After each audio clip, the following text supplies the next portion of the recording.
Hello guys, ganito po mag-attach ng collar sa barong or sa kahit ano pong polo or long sleeve. Bali ito po ay barong Tagalog. So, ang pag-attach po natin ay dahan-dahan lang kasi maselan po yung ganitong mga tela dahil once na nasira mo po ito ay mag-aabo na ka. Napakamahal po kasi ng mga ganitong tela kaya ingat po sa pagtatahi. Ayan guys, kinabit na po natin sa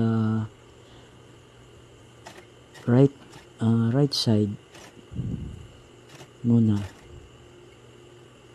bago natin siya i-finish. Dahan-dahan lang po muna ang pagkakabit.